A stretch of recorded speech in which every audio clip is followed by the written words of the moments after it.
Hi everyone, today we're gonna learn about Baybayin.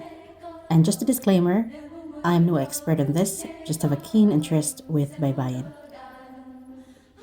Baybayin is an ancient script that was used way back before the Spanish colonization.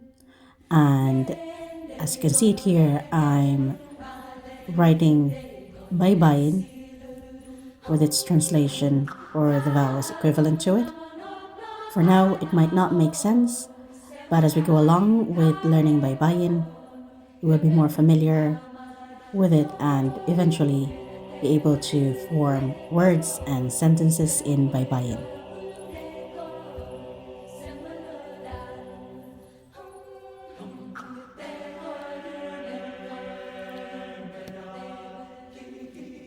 So first, we're going to start with patinig. Patinig is equivalent to the vowels in the English language, although we would pronounce it differently in Baybayin. And no matter what dialect you're in the Philippines, it will be pronounced the same. So for this, we have a, then and similar to just a little line at the top is e. This might look like a number 3, but this is o. And lastly, we have u.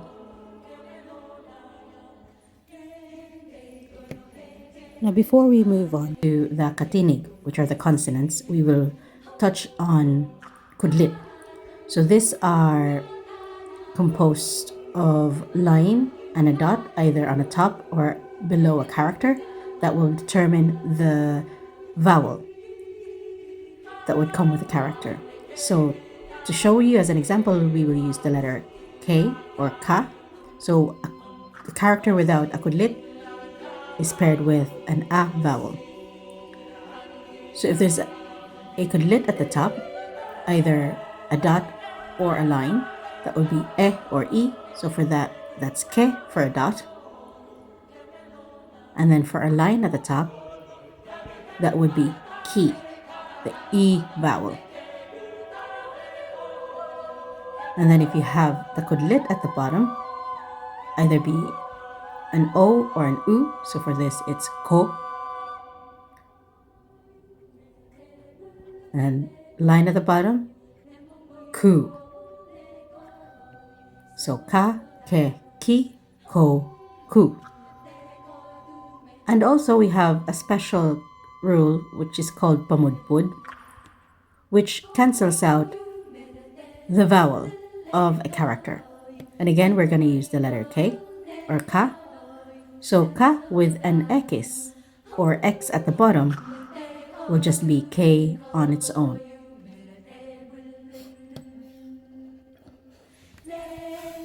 Then moving on to katinig, which are the consonants in Baybayin. But in Baybayin, a katinig automatically without a pamudpud or a kudlit is with a vowel A.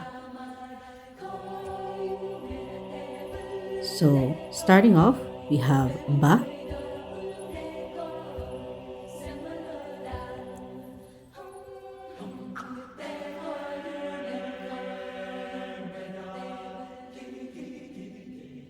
I always remember the KKK flag of Andres Bonifacio back in the revolution.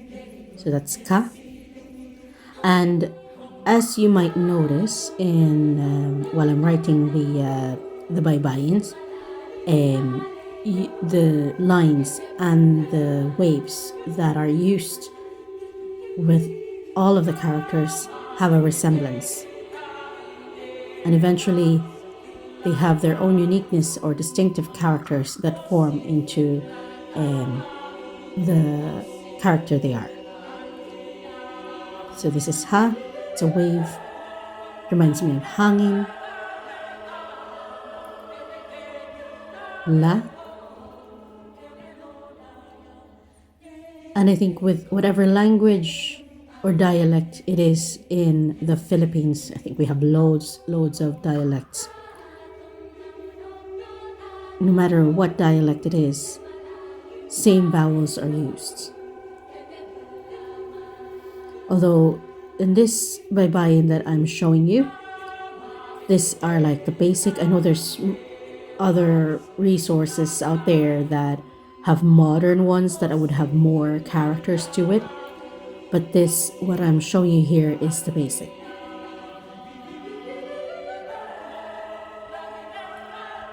Looks like an F, but this is Pa.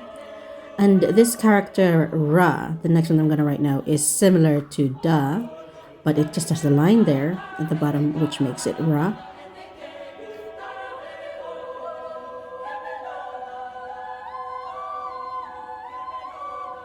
Sa. And so going back to the kudlits, if you add a kudlit at the bottom or at the top, or a pamudpod, then it changes the vowel or it loses the vowel with if you're using a pamudpod. Now this is ta. I think that's it. That's the easiest one to remember because it looks like the T. And then wa.